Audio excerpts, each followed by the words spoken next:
जब भगवान का होता है घर में वास तो मिलते हैं हमें ये शुभ संकेत। दोस्तों, अगर हर सुबह आपको ये संकेत मिलते हैं तो आप समझ ले कि आपके घर में भी ईश्वर का वास हो चुका है। वह क्या है संकेत? आज हम इसी बात पर बात करेंगे। भगवान को खुश करने के लिए लोग बहुत सारी पूजा पाठ और व्रत करते हैं। भगवान के आगे सुबह शाम दीपक जलाने से लेकर भोग भी लगाते हैं ताकि भगवान की कृपा उन पर बनी रहे और उन्हें जीवन में किसी तरह की समस्या का सामना ना करना पड़े।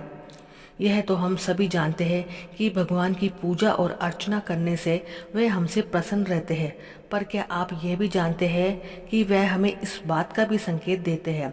तो आइए जानते हैं उन संकेतों के बारे में। जब आप पूजा पाठ करते हैं तो ईश्वर का वास आपके घर में होता ही होता है, चाहे वो प्रत्यक्ष रूप से हो या फिर अप्रत्यक्ष रूप से हो। वो जब घर में वास करते तो आपको महसूस हो ही जाता है। कई बार आप उन्हें देख भी पाते होंगे और कई बार ऐसा होता है कि भगवान तो आपके घर में वास करते हैं, लेकिन आपकी कुछ गलतियों से वह वापस लौट जाते हैं। आपके कुछ कर्मों से वह लौट जाते हैं, क्योंकि उस समय अक्सर लोग ये गलती करते हैं, वो कभी पूजा पाठ करते हैं और छोड़ देते हैं, फिर कुछ दिन बाद पूजा करते हैं और छोड़ देते हैं। तो ये सब नहीं होता है। इससे ईश्वर रुष्ट हो जाते हैं और वो चले जाते हैं। बहुत से लोग ऐसे भी होते हैं जिनके घर में ईश्वर तो वास करते हैं, लेकिन उन्हें स्वयं इस बात का पता ही नहीं होता। यह कहकर कि मैं ईश्वर की पूजा तो रोज करता हूँ, लेकिन तब भी ईश्वर मुझे क्यों नहीं दिखाई देते। तो आपके ये सब कृत्य आपसे ईश्वर को रुष्ट कर देते हैं। इसलिए आपको आज हम वो संकेत इस वीडियो में विस्तार से बताएंगे जिससे आप स्वयं जान ले कि ईश्वर आपके घर में आ चुके हैं। तो आइए जानते हैं उन संकेतों के बारे में। जब आप सो रहे होते हो तो ब्रह्म मुहूर्त में उठ जाते हैं। हर रोज आपकी नींद इसी समय खुलती है। साथ ही यदि ब्रह्म मुहूर्त में ही कोई ऐसा सपना दिखाई देता है, जैसे कि मंदिर में आप पूजा कर रहे हैं, मंत्रों का जाप कर रहे हैं और ब्रह्म मुहूर्त में देखे गए ऐसे सपने इस बात का संकेत देते हैं कि ईश्वर आपके घर में है। यदि आपको ब्रह्म मुहूर्त में ही शंख की आवाज़ सुनाई देती है और मंत्रों की आवाज़ सुनाई देती है, घंटियों की आवाज़ या कोई नाम, जैसे कि कोई आपसे राम राम कह रहा है, ऐसी आवाज़ अगर आपको सुनाई देती है तो ये दूसरा संकेत होता है, जिससे पता चलता है कि भगवान आपके घर में आ गए हैं। जब आप सुबह नहा धोकर तैयार होते हैं तब आपको एक अलग सी सुगंध आती है। ये एक अजीब सी सुगंध होती है जो आपके घर में और किसी को नहीं आती, केवल आपको महसूस होती है। ये ना तो किसी इत्र की सुगंध होती है, ना ही किसी अन्य अगरबत्ती या अन्य किसी चीज़ की। यह आपको बस अजीब सी महक आती है। ये सुगंध आपके मंदिर के घर से आती है। अब वो घर में जिस जगह होगा वहीं से ये महक आती है, और जितना आप अपने घर के मंदिर के पास जाएंगे उतनी ही आपको ये महक ज़्यादा आती जाएगी। दोस्तों, यह महक देवी देवताओं की होती है, जिससे आपको पता चलता है कि ईश्वर आपके घर में वास कर चुके हैं।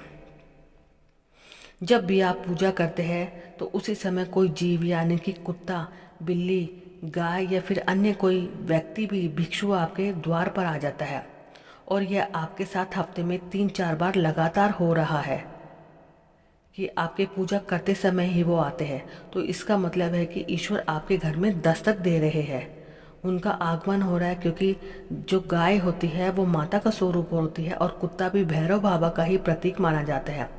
या फिर कोई याचक आता है तो वो भी ईश्वर के किसी न किसी रूप में ही आते हैं। इसलिए हमें उन्हें कभी भगाना नहीं चाहिए, बल्कि उन्हें संतुष्ट करना चाहिए, अर्थात उन्हें भोजन करवाना चाहिए या उन्हें सम्मान देना चाहिए। पैसे का या अन्य किसी चीज़ का उनको दान देना चाहिए, लेकिन सबसे बड़ा दान जो होता है वो भोजन का माना जाता है। यदि आपकी रात में नींद के दौरान बार बार सपने आते हैं और सपनों में मंदिर, भगवान की मूर्ति या फोटो दिखाई देती है, तो इसका मतलब है कि आप पर भगवान की कृपा बनी हुई है। कई बार ऐसा होता है कि आप किसी चीज़ को लेने के लिए आगे बढ़ते हैं, लेकिन लेते वक्त आपके मन में उसे लेकर कुछ संशय आ जाता है। सब कुछ ठीक होने के बाद भी कुछ ऐसा होता है कि हम उस फैसले को लेने से मन रोकता है। इसका मतलब यह है कि आपके साथ किसी देवी शक्ति की कृपा बनी हुई है। जिन लोगों पर आप भगवान की कृपा होती है, वह अमीर हो या गरीब, उन्हें हर जगह सम्मान मिलता है। अगर किसी को कम मेहनत पर भी सफलता मिलती है तो यह भगवान की ही कृपा की निशानी होती है। खान पान में आने लगता है बदलाव। माँ लक्ष्मी जिस घर में भी आती है उस घर के लोगों के खान पान की आदतें बदलने लगती है। कहा जाता है कि ऐसे घरों में लोगों को भूख कम लगती है। खास बात तो ये होती है कि ऐसे लोगों को कम खाने भी पर्याप्त लगने लगता है।